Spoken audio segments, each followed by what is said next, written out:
নতুন পৃষ্ঠপোষক পেল জাতীয় ফুটবল দল। আগামী 5 বছর জামাল তপুদের স্পন্সর হতে যাচ্ছে ইউনাইটেড কমার্শিয়াল ব্যাংক ইউসিবি। এই চুক্তির অধীনে দলের প্রয়োজনীয় মোট খরচের বড় একটা অংশ ব্যয় করবে প্রতিষ্ঠানটি।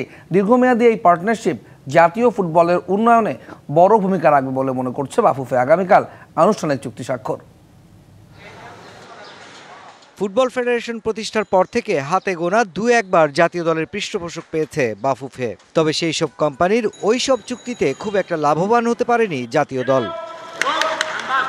একই সাথে বাফুফের অপেশাদারিত্বে পিছু হটেছে সেই সব পৃষ্ঠপোষকরা। তবে এবার ঘুরে দাঁড়াতে চায় বাফুফে। নতুন কমিটির কার্যক্রমে তাই প্রাধান্য পেয়েছে জাতীয় দলের পৃষ্ঠপোষক। এখানে দুটো ইস্যু আছে। প্রথমত, আমাদের দীর্ঘদিন ধরে জাতীয় পুরুষ দলের আমরা কোনো লং টার্ম স্পন্সর পাচ্ছিলাম না, এবং ইউসিবির সাথে বিশেষ করে আমরা ইন্টারেস্টেড হয়েছি যখন ওনারা বলেছে যে ওনারা দীর্ঘমেয়াদে আসতে চান।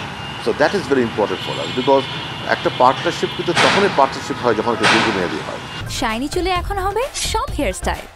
সিল্কোর দ্বিগুণ শাইনি চুল প্রতিদিন। সো যেহেতু তারা 5 বছরের জন্য আসছে, সো ওভারঅল আমি মনে করি এটা জাতীয় পুরুষ দল এবং বাফুফে এবং ফুটবলের জন্য একটা ভেরি গুড ডিল। আপাতত 5 বছরের জন্য চুক্তি হচ্ছে আর্থিক প্রতিষ্ঠানটির সাথে। জাতীয় দলের বাৎসরিক খরচের বড় অংশের পাশাপাশি জাতীয় দল সংশ্লিষ্ট কিছু প্রজেক্টের বাড়তি দায়িত্ব পালন করতে চায় ইউসিবি। তো ওনারা আমাদেরকে একটা ফিনান্সিয়াল অ্যামাউন্ট বাৎসরিক দিবে, এটা তো ফিক্সড।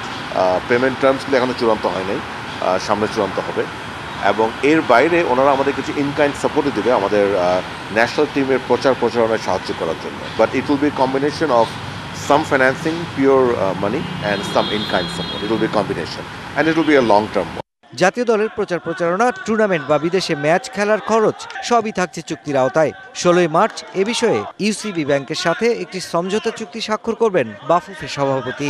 তারা যা যা চাচ্ছে ভালোভাবে দিতে পারবো, সো দ্যাট তারাও আমাদের সাথে আরো এগিয়ে যায় ইনশাআল্লাহ।